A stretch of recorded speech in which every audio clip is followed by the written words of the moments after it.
بەناوی خوای بەخشندەی میهرەبان سڵاوتان لێبێت ئازیزان و خۆشەویستان من دانا محەممەد خوشحاڵم لە ئەڵلقەیەکی نوێی پرۆگرامی هۆڵی پەرلەمان بە خزمەت ئێوەی ئازیز و خۆشەویست شاد دەبمەوە لە کاتی بانگەشەی گەرم و گوڕی لایەنەکانین بۆ هەڵبژاردننی خولی شەشەمی پەرلەمانی کوردستان کۆمەڵ ژمارەیە کاندیدی لە هەر چوار بازنەی هەرێمی کوردستان کاندید کردووە بۆی بچنە پەرلەمانی کوردستان. بزانین ئەم کاندیدانە بۆ خۆیان کاندید کردووە، کاریان چی دەبێت، دەیانەوێت چی بکەن بۆ خەڵکی بەشمەینەت و زوڵم لێکراوی هەرێمی کوردستان، بۆ خەڵکی هەژار و فەقیر، دەیانەوێت لە لیژنەکانی پەرلەمان چی بکەن. ئەو لیژنانە کامانن کە لە لیژنەکەی دیکە گرنگتر و زەڕورترن بۆ ئەوەی کە ئەندامی پەرلەمانی لێبێ لە دەرەوەی دەسەڵات. کۆمەڵی دادگەری لە ماوەی ڕابردوودا لە لیژنەی یاسایی خاتونێکی چالاکی هەبوو، ئەویش ڕووپاک ئەحمەد بوو. لەم خولەشدا بربژێرە لەسەر باسنەی هەولێر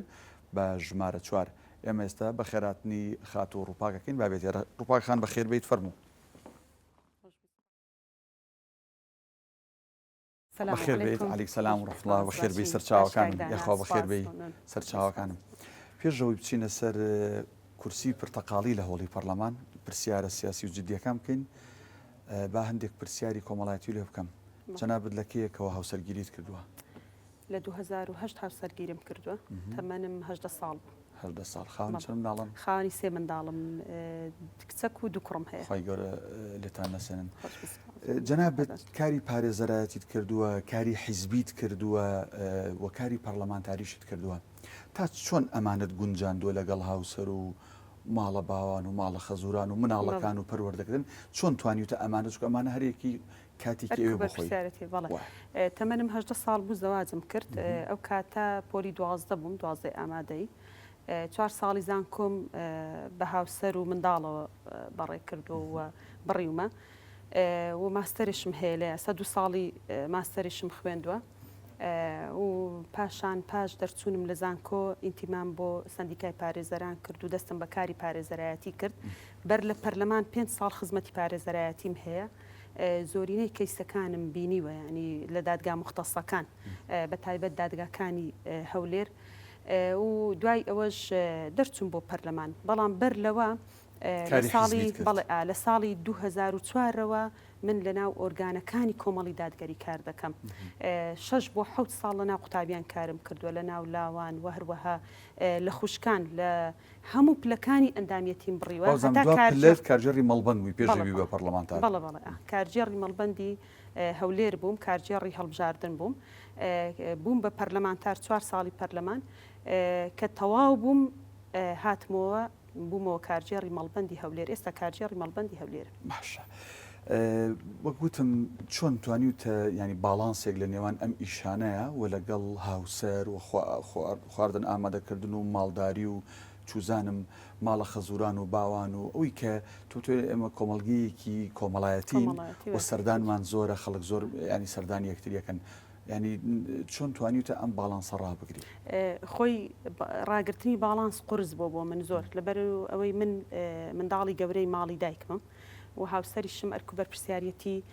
زۆری لە سەرشانە هی ماڵی باوکی، بۆیە باڵانسەکە بۆ من قرس بووە. منداڵی بچووک و هەروەها ماف پێدانیان ئێمەش وەکو مسڵمان و وەکوی ئینتیمای کە ئیسلامی وامان لێ دەکا کە ئێمە حەقی هاوسەر وەک خۆی بدەین وی منداڵەکانمان و بە گوێرەی پێگە کۆمەڵایەتیەکەمان کە لەناو خزم و کەس و دۆستان هەمانە حەقی ئەوەش بدەین کە سیلێ ڕەحم ینی بەجێ بگەێنین. باڵانسەکە زۆر قرس بووە، بەڵام قوربانیمان لە پێناوی داوە. تا چەند هاوسەرت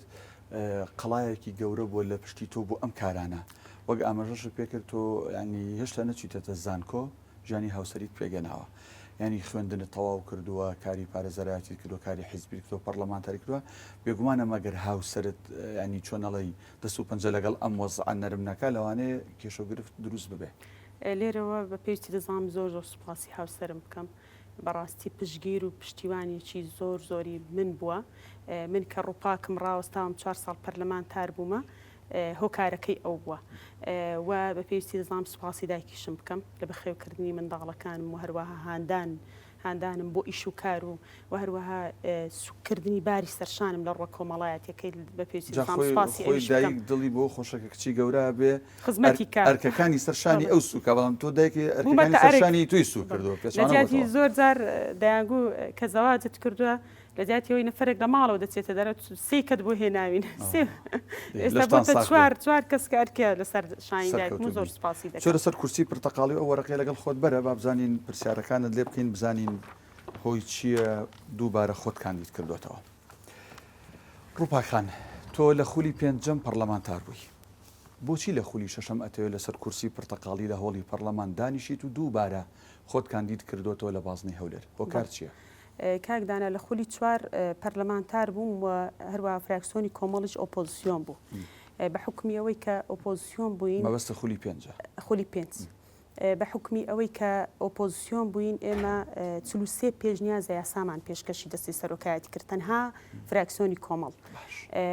بەڵام لەبەر ئەوەی کە زۆرینەیەک هەبوو لە پەرلەمانی کوردستان و ئەو زۆرینەیە متمانەیدا بۆ حکوومەت ڕێگری دەکرد لە هەر پێشنیاز و پرۆژەیەک کە ئۆپۆزیسیۆن پێشکەشی دەکرد و ئێمە بەڕاستی بۆ ئەو پرۆژانی ئێوە لە خزمەتی حیزبەکانتان بوون یا لە خزمەتی خەڵک بوو؟ چونکە پێشنیازە یاسایەکانمان لە خزمەتی خەڵک بوو بۆیە ڕەتیان دەکردەوە چونکە لە خزمەتی حکوومەت و حکومڕانی ئەوان نەبوون ڕەتیان دەکردەوە وە کۆمەڵێک پێشنیازی یاسا کە لە داهاتوو کە پرسیارکردەی نەسەری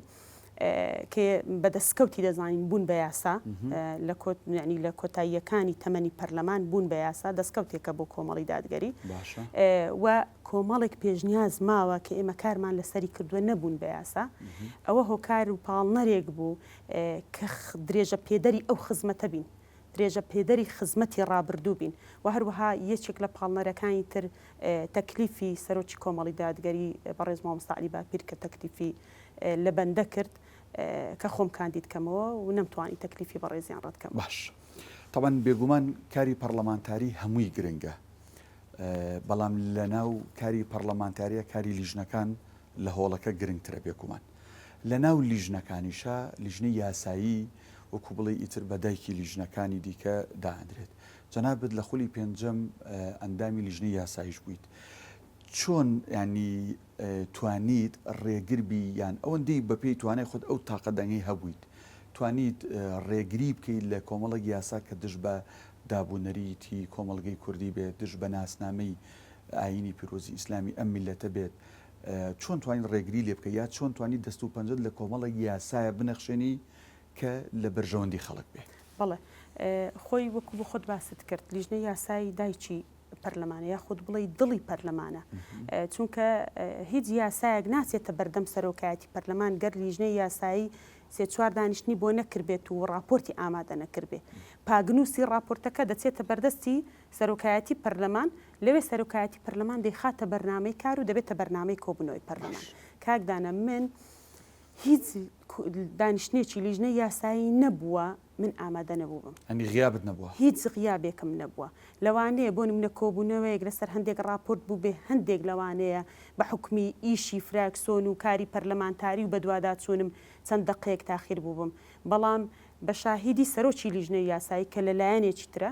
دەڵێ چالاکترین ئەندامی لیژنەی یاسایی بووی لەبەرچی من ئەو کارم دەکرد لەبەر ئەوەی نوێنەری کۆمەڵی دادگەری بووم نوێنەری خەڵکی هەرێمی کوردستان بووم و بە پێویستم دەزانی کە هەتا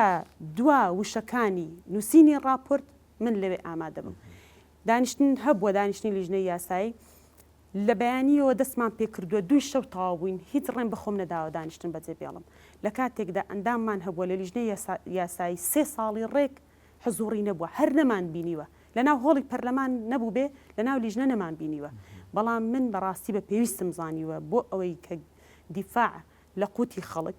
لە ڕەوشتی خەڵک و هەروەها لە پاراستنی شکۆی خێزان و هەروەها لەو یاسایانە بکەم کە پێچەوانە بوون بە ئاداب و نیزامی گشتی و ئاینی پیرۆزی ئیسلام و جێ پەنجەشمان نەخشاندووە و نەمان هێشتووە هیچ راپۆرتێک لە لیژنەی یاسایی بنووسرێ کە پێچەوانە بێ بە بنەبانە گۆڕەکانی ئاینی پیرۆزی ئیسلام ئەمەش بە پشت بەستن بە مادە 2 لە دەستوری عێراقی فدرال چونکە ئێمە دەبێ بەرمەبنایەکمان هەبێ لە یاسا و لە دەستور نەبێ پشت بۆ دەبێت پشت بۆ ببەستین و هەروەها ئەگەر بە حکومیەوەی کە لیژنەکانی پەرلەمانی کوردستانیش هەمووی زۆرینە حیزبی دەسەڵات بوو ئەگەر هەر راپۆرتێک بخرابە دەنگدان ئێمە زۆرینە نەبووین کە بمزانی بە راپۆرتێک ئەنی ناتوانین مەرامەکانی خۆمان یاخود خاڵەکانی خۆمانی تێدا جێ بکەینەوە ڕایگشتیم لێ ئاگادار دەکردەوە زۆر ڕوبەڕووی ئەوەش دەبوو مۆڕخنێ ئەوەی کە چۆن دەبێ دانیشتنی لیژنە بچێتە دەرەوە بەڵام گوێن بەوە نەداوە باشە بۆ گرنگە کۆمەڵ ئەندامی هەبێ لە لیژنەی یاسایی جا ئەندامی بێ یان زیاتر بێ بێگومانە سە کۆمەڵی دادگەری لە هەر چوار بازنەکە بە تایبەت لە باڵین بازنی سلێمانی هەولێر خەڵکی یاساناس و پارێزەر و مافناسی کاندید کردو کە ئەمانە گرنگن بۆ لیژنەی یاسایی و یەکێک لە با بڵین تایبەتمەندیەکانی لیژنەی یاسایی و بێ ئەندامەکانی خەڵکی یاسایی بن شارزایی یاساییان هەبێ بۆ گرنگە لە باتی ئەندامێک چەند ئەندامێکمان هەبێ لە لیژنەی یاسایی خۆی کاکدانە ئێمە هەر ئۆپۆزیسیۆن بە گشتی لە ناو لیژنەی یاسایی دوو ئەندام بووین فراکسیۆنی یەکگرتو ئەندامی نەبوو تەنها کۆمەڵی دادگەری ئەندامی هەبوو چەند ئەندامیش بوو هەمووی 11 ئەندام 6یان حیزبی حکومڕان بوو 6 ئەندامیان چکە پێکهاتەکانیان لەبەرەوەی زۆرینەی پەرلەمانیان هەبوو ڕاستە زۆرینەیەکی مزەیەف بوو ئێستاش دەیڵێن بەڵام 6یان پێکهاتەکەی وا بوو سەر بە حیزبی حکومڕان بوو دویان ئۆپۆزیسیۆن بوون لەو دووە بەڕاستی ئەوکانی تریش لەوانە کەمەنەتەوەتەکان ببین کە هەردەسەڵات بوون من لە سەروان حیسابی دەکەم بۆیە دەڵم 6 و گەر بە دەنگدان بووە لە لیژنەی یاسایی ئێمە هیچ یاسایەکمان بۆ نەدەڕۆیش لە لیژنەیە بەڵام بەڕاستی ڕایگشتیمان لێ ئاگادار دەکردەوە فراکسیۆنە پەرلەمانیەکانمان من تاکە نوێنەری کۆمەڵ و یەکگرتوو بووم بە هەردوو فراکسیۆنەوە لە ناو لیژنەی یاسایی هەرچی تاوتوێکردنی پێشنیاز و پرۆژێ لە ناو لیژنەی یاسایی دەکرێت پەرلەمان زۆر جار بەڵێ مەتبەخی یاساکانە زۆر جار کە تۆ پرۆژە دەبەی لەوانەیە بە سیاغەکی ئاوا قانونی نووسرابێ پەرلەمانتار هەبێ هەرتەی نەگا نەزانێ مەبەستی چیە زۆرینەی دانیشتەکانی پەرلەمان ئێمە وەکو فراکسیۆنی کۆمەڵ سعاتێک بەر لە دانیشتنی پەرلەمان دانیشتوین من وەکو ئەندام لە لیژنەی یاسایی مەشروعەکەم پێگوتون کە ئەوە مەبەستەکە لەو یاسایە بەو جۆرەیە لەو مادە بەو جۆرە بەڵێ ئەو بەرگە بەو جۆرەیە ئێمە دەبێت ئیمان وابێت تاوتوێمان کردووە فراکسیۆن و بردومانەتە ناو هەڵ بە پێشنیارەوە پرۆژەکەمان دەوڵەمەند خود ڕێگریمان دێکردو یەک شتی کاکدانە یەک مۆدیلیان داهێنا بوو لە خولی پێنجەم کە لە خوێندنەوەی سێم واتە دانیشتنی دەنگدان هیچ پرۆژەیەک ئاوە بە وەرەقە نەدرێتە هیچ پەرلەمانتارێک تەنها لە لای سەرۆکایەتی هەبێ بیخوێنێتەوە پەرلەمانتار ئیشی ئەوە لە پەیڕەوی ناوخۆ ئەوەیان تەسبیت کرد چکە پەیڕەویان هەموار کردەوە ئەوەی کە لە لاشیان نەبێ عروف بوو عرفێکی سەرۆکایەتی پەرلەمانتار تەنها دەست بەرزکاتەوە دەنگ بدا یا خود نەیدا ئەگەر کاغەزەکەی لە بەردەست بێەوە لە بەردەستی نەبێ فەرقی چییە؟ فەرقی چۆنە ئێمە بۆ نمونە لە لیژنەی یاسایی بۆ خوێندنەوەی سێم راپۆرتمان ئامادە دەکرد کە راپۆرتمان ئامادە دەکرد لەوێ بە زۆرینە ڕەئی پەرلەمانتارانمان کە لە دانیشتنی دووەم بوو ڕەئی پەرلەمانتارانمان تەسبیت دەکرد هەبوو ڕەئی خۆی نەدەناسیەوە چکە ئەوەندە زۆر بوو کە پەرلەمانتار لە بەردەمی نەبێ نازانی دەنگ بە کامی دەدا ئەوان بەیعازی حیزبی 56 پەرلەمانتار هەر ئەوە پێشتر ڕێککەوتنیان دەکرد لەسەر بڕگەیەک دەخرات دەنگدان هەر 56 بەیەک و دەستی بەرز دەکردەوە بێ بزانێت چییە بەڵام من بەڕاستی چکە ئەندام بووم لە لیژنەی یاسایی بەر لە هەر کۆبوونەوەیەکی پەرلەمان پرۆژەکەم ڕاکێشاوە و بردوومە بۆ سەرجەم ئەندامانی فراکسیۆنی کۆمەڵ هەمومان لە بەردەم باش ئەگەر بابەتێک وەکو ڕووپاک یان وەکو فراکسیۆنی کۆمەڵ لە خولی پێنجەم شانازی پێوە بکەن نەتانێشت بێ پرۆژە یاسایەک ببێتە یاسا یان ئەگەر ئێوە دەسەڵاتان نەبوو بێ بەو تاکە دەنگی کە ئەڵەی هەبووە ڕای گشتی و شەقامتان لێگادار کرد بێتەوە کام پرۆژانە بوون زۆر بوون بەڵام من وەکو ڕووپاک ئەوەی کە پێشکەشم کردووە فەخر و شانازیەکی زۆر گەورەشە و بەڕاستی هەتا دەمرم من شانازی بۆ دەکەم لەبەرچ لەبەرەوەی ئەنجامەکەمان بینی بەڵێنەکانی هەڵبژاردننی ڕابردوم یەک لە بەڵێنەکان ڕەخساندنی هەری کاربوو بۆ کرێکارانی خۆماڵی و هەروەها کەمکردنەوەی دەستی کاری دەرەچی بوو من بە درێژای 4 ساڵی پەرلەمانتاری کارم لەسەری کرد زۆر ماندوو بووم لەگەڵی بە چەند میکانیزمێک لە ڕێی چەند وەزارەتێک کارم لەسەری کرد یەکەم جار ڕێژەی کۆمپانیاکانم وەرگرت لە هەرێمی کوردستان چەند کۆمپانیا هەیە ئەوە بوو تا ساڵی 2021 چکە ڕێژەکە دەگۆڕا ساڵ بە ساڵ 34,000 کۆمپانیا لە هەرێمی کوردستان هەبوو و ڕێژەی کرێکاری بیانی چەندە لێ یەک بەڕێوەبەرایەتی نیشینگە 6,000 کرێکاری بیانی داخلی هەرێمی کوردستان بوو بۆی هەری کاری بۆ بڕەخسێ ئەو 6,000 خەڵکمان نییە کار بکە ئەوە قسەکە لێرەیە کاکدانە ئەو 6,000 هەلی کاری لە گەنجی خۆمان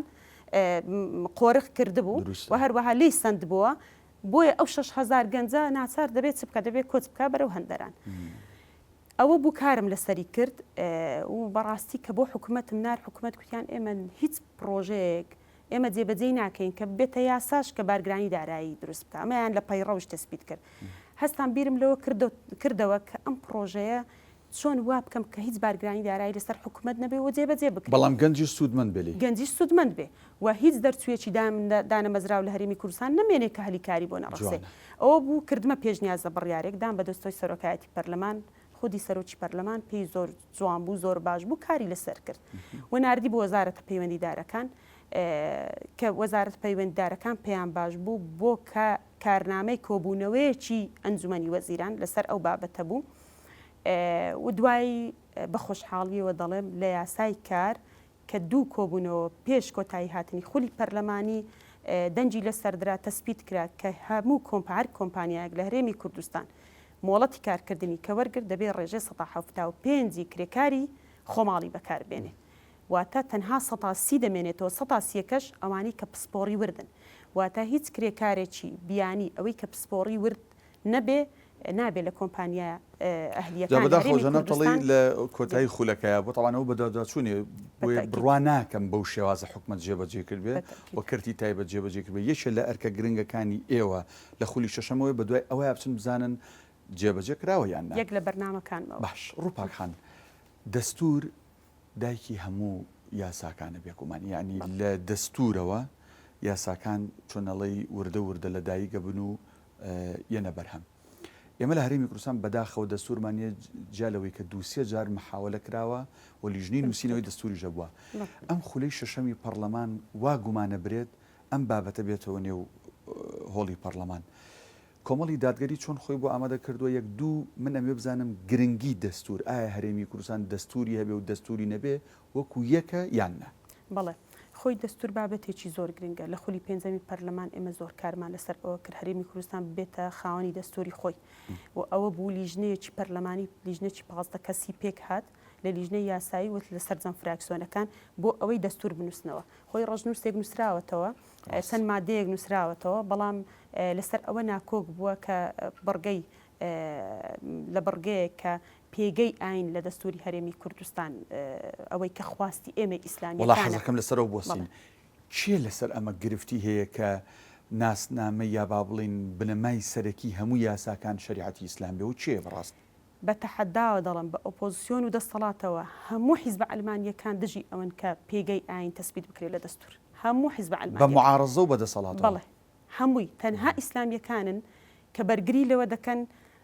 کە لە دەستوری هەرێمی کوردستان پێگەی ئاین پارێزراو بێ و ئێمە خواستمان ئەوەیە ڕاستە ئێمە ئەوەی عێراقمان پێ باشە و ئیستفتا کراوە و دەنگیشی لەسەر دراوە و زۆر قانونەکان کە ئێمە ئیلغای دەکەین و بەرمەبنە مادە دووی دەستوری عێراقی فیدراڵە بەڵام ئێمە خواستمان ئەوەیە کە بەو جۆرە دابڕێژرێتەوە کە هیچ یاسایەک نەک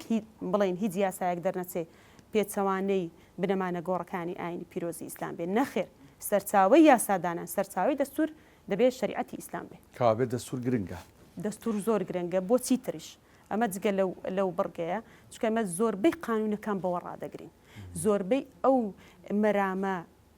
دوور لە ڕووی ئێوە پیسانەی کە حیزبە ئەلمانیەکان دەیهێنە ناو پەرلەمان و دایانەوێ برەوی پێ بدەن و بیکەن بە یاسا ئێمە ڕای دەگرین جیا لەوەش ئێمە کە دەستورمان هەبێ ئەو هەموو هێزە چەکداریەی سەر بە فلان کەسە و سەر بە فلان حیزبە نامێنێ هێزی چەکدار دەبێتە هێزی هەرێمی سەر بە حکوومەتی هەرێم دەبێ نەک یەکەی هەفتا و یەکەی هەشتا و نازانم ئەوە هێزی هەیە و میلیشای هەیە ئەوە نامێنێ کە دەستورمان هەبێ هەموو ساڵێک دەبێ یاسای بودجە بێتە پەرلەمانی کوردستان ناشەفافیت لە بوونی داهات و خەرجی نابێ چکە ئێمە بنەمایەکی دەستوریمان هەیە قانونەکان بەرمەبنای ئەو بنەمایە دەستوریە دادەنرێت باش ڕووپاخان کەواتە ئەگەرێکی زۆرم خولە دەستور بێتەوە ناو هۆڵی پەرلەمان ئەگەر ژمارەی کورسیە پرتەقاڵیەکان لە نێو هۆڵی پەرلەمان زیاتر بن کاندیدانی کۆمەڵ بە تایبەتوە ئیسلامیەکان بەگشتی زیاتر بن ئەتوانین بڵین زامنی چیەکرێ لە دەستورە؟ زامنی ئاینی پیرۆزی ئیسلام، زامنی ئەخلاقی کۆمەڵگەی کوردەواری، زامنی عورفی کۆمەڵگەی کوردەواری، زامنی ئەوە دەکرێت کە هیچی تر شیرازەی خێزان تێک نەدرێت، زامنی ئەوە دەکرێت کە ئێمە سەرچاوی داهاتمان دیار بێ و چۆن سەرفی دەکەین، چۆن خەرجی دەکەین، زامنی ئەوە دەکرێت کە دوو حیزبی دەسەڵات بە شانازیکردن و فەقرکردن بە هێزەکانی کە ئەو هێز لە دەست حیزبە، زامنی ئەوە دەکرێت هێز لە دەست حیزب دەربهێنرێ، چونکە ئێمە داکۆکی لەو خاڵانە دەکەین و بەرمەبنای ئەوە ئێمە دەستور دەنووسینەوە. باش جەنابەت جگەل لە لیژنەی یاسایی لە لیژنەی ڕۆشنبیری و کۆمەڵگەی مەدەنیش بوویت لە پەرلەمان. ئێمە تەمەن کاڵی لیژنەی با بڵین کۆمەڵگەی مەدەنی ڕێکخراوەکانی کۆمەڵگەی مەدەنی بە جۆرێک لە جۆرەکان ئەگرێتەوە. هەندێک ڕێکخراو هەن لە هەرێمی کوردستان لە ڕابردوو ئێستش بە جۆرێک لە جۆرەکان دەیانوێت شیرازەی کۆمەڵگە بەرەو هەڵۆشانەوە و لێکترازان و خێزان بەرەو لێکترازان بەرن. تا چەند گرنگە بوونی ئیسلامیەکان و بوونی کۆمەڵی دادگەری لەو جۆرە لیژنانە بۆ ڕێگریکردن لەو ڕێکخراوانە؟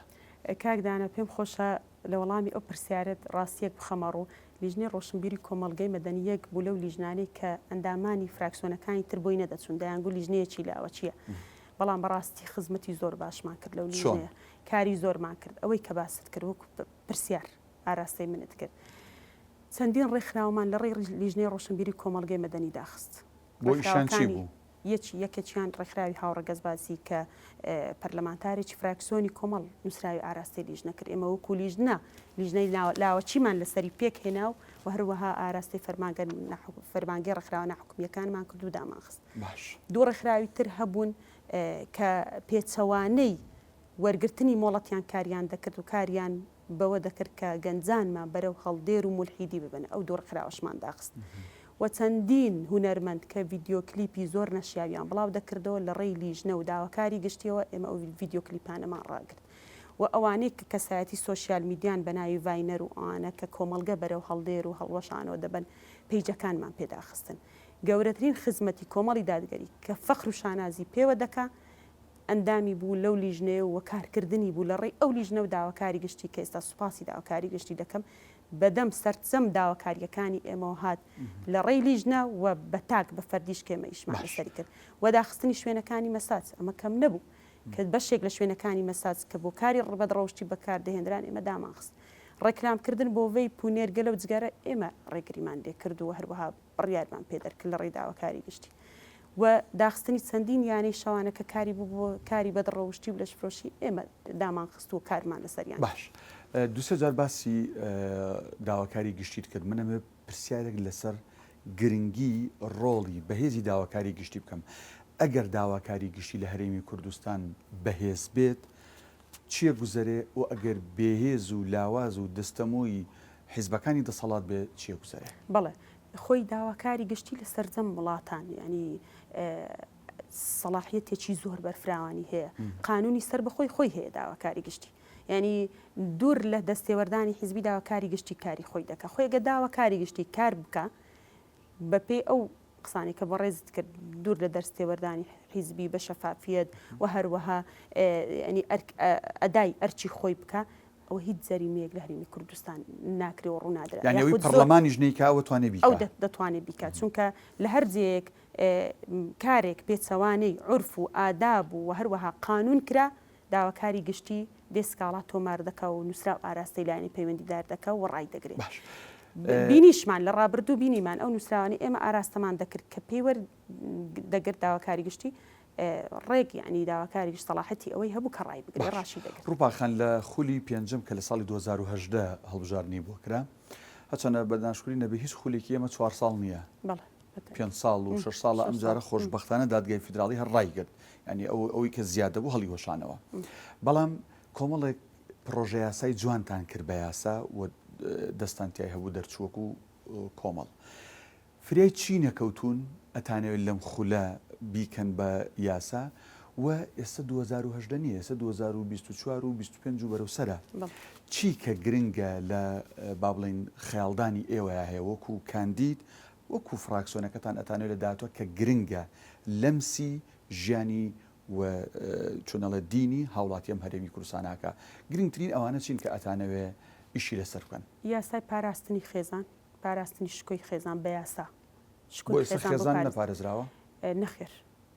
نەخێر بە بەرنامە کار لەسەر ئەوە دەکرێت کە خێزان هەڵوەشێتەوە لە هەرێمی کوردستان. یەک لە تێبینیەکانم لە کارنامەی کابینەی نوێم کە هێڵە گشتیەکانی حوت هێڵە باسی خێزانی تێدا نییە. کەچی لە وڵاتە عەرەبیەکان ئێمە وەزیرمان هەیە بە ناوی وەزیری ئوسرە، ینی وەزیرمان کەچی لە کارنامەی کابینی نوێمی حکومەت هەر باسی خێزانێکیان هەر یەک خاڵ نییە باسی پاراستنی شکۆی خێزان و عرف و عاداتی کۆمەڵگەی کوردەوە. خلانێ ئەوان بزان خێزانی ئەمە هیچ کێشەیەکی نیە و سەلامەتە و بۆیە ینی باسییان نەکردەوە. پێیان وایە کە ئازادی تا کەسی لەوە ببینەوە کە خێزان هەڵبەشێنەوە، کەس لە ماڵەوە کە بۆ 18 ساڵ دەبێت بێتە دەرەوە.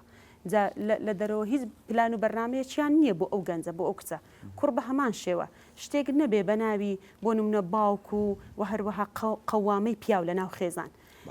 ئەوان دەیانەوێت خێزان لە یەک هەڵبەشێنەوە بۆیە لە ئەولەویەتی کاریان نییە، یعنی لە ئەولەویەتی کاریانجا بۆ ئەوەی لە ئەولەویەتی کاری هەبووە و زۆری جێبەجێ کردووە. من چاوێکم بە کارنامەی کابینەی نوێم خشاندەوە ئەوەی لە ئەولەویەتی بووە زیاتر تێکی داوە، بە نمونە لە بواری دارایی و ئابووری، بە نمونە لە بواری پەیوەندیەکانی ئەوە هێڵە گشتیەکانیەتی، لە بواری پەیوەندیەکانی لەگەڵ بەغدا کە زیاتر تێکیدا. ئێستا مە کێشەکانمان دادگای فیدراڵی چارەسەری دەکا و حەسمی دەکا. بۆ نمونە لە بواری چاکسازی چی؟ ینی کوا چاکساز لە بواری خزمەت گوزاری ئەوە خزمەت گوزاریەکەیانە کە پێشکەشی هاوڵاتیانیان کردووە. لە بواری چاکسازی تەنها ئەوەیان کردووە کۆمپانیاکانی سەرۆکی حکوومەتی ڕابردوو بوون بە کۆمپانیاکانی سەرۆکی حکوومەتی ئێستا. زۆر باش ڕووپاکخان بووی کە ئەو کورسیە پرتەقاڵی تۆ وەکو هێمایەک بۆ کورسیە پرتەقاڵیەکانی هۆڵی پەرلەمان دامان ناوە و ئەو کورسیە ڕەشانی کە هەیە لە هۆڵەکەیە زیاترینیان پرتەقاڵی بێ. لێرەوە چیت هەیە بۆ دەنگدەران بەگشتی و بۆ دەنگدەرانی لیستی کۆمەڵ لیستی ژمارە 1970 بە تایبەتی چی دێت دوایش بۆ دەنگدەرانی خۆت لەسەر ئەم تیانوسە شتێکت پێنووسم، بەڵام بۆ دەنگدەران بەگشتی و لیستەکە چیت هەیە؟ بۆ دەنگدەرانی لیستی پرتەقاڵی و هەروەها دەنگدەری کاندیدی ژمارە 4 ئەوم هەیە کە بۆ پاراستنی شکۆی خێزانتان، بۆی کچەکانتان بە حورمەتەوە بژین، بۆی کوڕەکانتان سەلامەتترین کوڕ بن، بۆی باوکەکان ڕئیسی عائیلە بن و هەروەها دایکەکان پێگەیان پارێزراو بێ و هەروەها بۆ دابینکردنی قوت و بژێویەکی شایستە بە خێزانی کورد و هەروەها بۆ شەفافبوونی داهات و هەروەها بۆ پاراستنی پێگەی ئاینی پیرۆزی ئیسلام دەنگ بدەن بە لیستی پرتەقاڵی 1970 بۆی ژمارەی پرتەقاڵیەکان بۆی ژمارەی پرتەقاڵیەکان زیاد بێ، بۆی ئەو کار و بەڵێنانی لە ڕابردوو کە کارمان لەسەری کردووە بە ئەنجام نەگەیشتووە بە ئەنجامی بگەێنین. چیت هەیە بۆ توێژی خانمان ئافرەتان کە ئەگەر نیوە زیاتر نەبن نیوەی کۆمەڵگە ژمارەکەی ئافرەتە بۆ دەنگدەر چی بۆوانەڵیت؟ دەڵێمە ئافرەتان بە دوای دروشمەکانی ڕێکخراوەکانی بواری فیمینیستی نەکەون بۆ بەرەوچوانە لەبەر ئەوەی ڕێکخراوەکانی بواری فیمینیستی ئافرەتان بەرەو هەڵدێر دەبا. کاکدانە یەک شتی بچووک باسکەم ئافرەتێکی تەمەەن 45 ساڵ بەرەو سەرەوە پەیوەندی کرد شەوێک 12 شەو بوو کوتی لە بەردەم شەڵتەری خانەی داڵددانی ئافرەتانم کێشەی خێزانیم هەیە. کوتم چییە ینی کێشەکەت؟ کوتی لەگەڵ هاوسەرم لێم بۆتە دەمەقاڵێ دەمەوێت بچم بۆ ئەوێ. گوتم ئامانجت چیە؟ وەڵا هەر تووڕە بووم. گوتم ئەوێ خۆت ناتپارێزێ، تەنها ئەوانەی هەڕەشەی کوشتنیان لەسەر لەوێ داڵدایان دەدەن. ئەوێ زیندانێکی هەندێک معقولە بۆ ئەوانەی کە هەڕەشەی کوشتنیان لەسەر بۆ ینی خانەوادەی خۆت تێک دەدەی. کچت هاوسەرگیری کردووە، کوڕت هاوسەرگیری کردووە، ئێستا تەنها لەگەڵ پیاوەکەت دەمەقاڵت هەبوو، بەڵام کە بچی بۆ ئەوێ کچەکەت حاشاد لێ دەکا کوڕەکەشت بۆ شیرازەی خێزانت تێک دەدەن. دەستخۆش جا لە کۆتایی بەرنامەکەیە جەنابدیتە ئێرە لەم تیانوسەیە با بڵین بۆ دەنگدەرانی خۆت بەتایبەت شتێک ئەنووسی ئەمە ئەمێنێت وەکو میساقی شەرەف لە بینی ڕووپاک و دەنگدەرەکان. زۆر سپاس. خۆشەویستان ئەو بابەتە گرنگانی ڕووپاکخان ئاماژەی پێکرد بۆ ئەوەی کە کۆمەڵگەکەمان بە ئاخارێکی خراپە نەڕوە، کچان و ژنان بە ئاکارێکی خراپە بەلاڕێیان نەبرێن، خێزان هەڵنەوەشێتەوە و مەترسیانی باسی کرد. بە دەنگەکانتان هەوڵ بن کورسیەکانی پەرلەمانی کوردستان بۆ خولی شەشەم ژماری پرتەقاڵیەکانی زیاد بن. فەرموو ڕووپاکخان جەناب تەشریف بێنەرە ئێرە لەم تیانوسەیە وەکو میساقێکی شەرەف. ڕووپاکخان شتێکی تایبەت بۆ بە کورتی بۆ دەنگدەرەکانت ئەما بێتە میساقێک لە نێوان ڕووپاک ئەحمەد کاندیدی ژمارە 4 لە بازنەی هەولێر و بۆ دەنگدەرەکانت دوایی لە ماوەی 4 ساڵی داهاتووە ئێمە وەکو ڕاگەیاندن لەسەر ئەمە لەگەڵ جەنابەت قساکەین. دەستخۆش لێرە بنووسە.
زۆر باشە دەستخۆش بێت.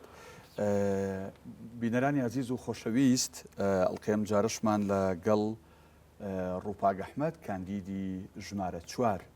لە بازنەی هەولێر لەسەر لیستی 147 کۆمەڵی دادگەری کۆتایی هات بەو هیوایی کە قسەکانی ئەو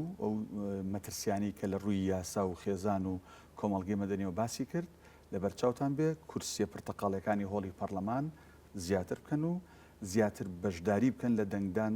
و بەشداریەکەشتان دەنگدان بێ بە لیستی 147 لیستی کۆمەڵی دادگەری تاڵقێکی نوێی